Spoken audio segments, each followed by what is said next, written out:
C'est l'un des plus graves accidents des 10 dernières années dans les Alpes françaises. 6 membres d'une cordée ont été retrouvés morts dans le massif du Mont-Blanc.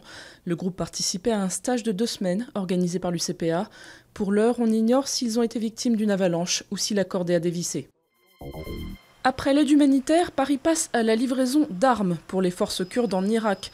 Un acheminement destiné à combattre les djihadistes de l'État islamique en pleine avancée vers Bagdad.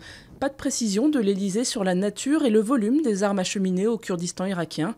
Avant Paris, Londres s'était déjà engagé à fournir du matériel militaire aux combattants kurdes. La fin de la trêve approche à Gaza. Si l'enclave palestinienne a connu sa 3e nuit de répit, 5 personnes sont malgré tout mortes lors d'une explosion accidentelle, parmi elles un journaliste italien. Après plus d'1 mois de pilonnement par l'armée israélienne, de nombreux missiles, munitions et bombes non explosées se trouvent désormais dans les ruines.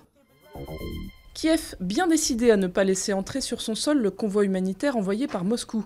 Un long cortège de près de 300 camions simplement chargés d'aliments et de médicaments selon la Russie. Une couverture à une éventuelle intervention dans l'est de l'Ukraine selon les pays occidentaux.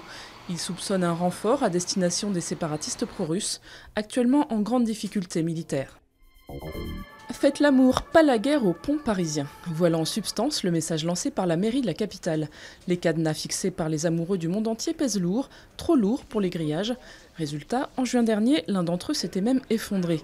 Mais Cupidon a plus d'une corde à son arc. Il propose aux tourtereaux de remplacer les cadenas par des selfies à poster sur Internet ou Twitter. Une idée moins dangereuse, certes, mais pas sûre qu'elle séduise les plus romantiques.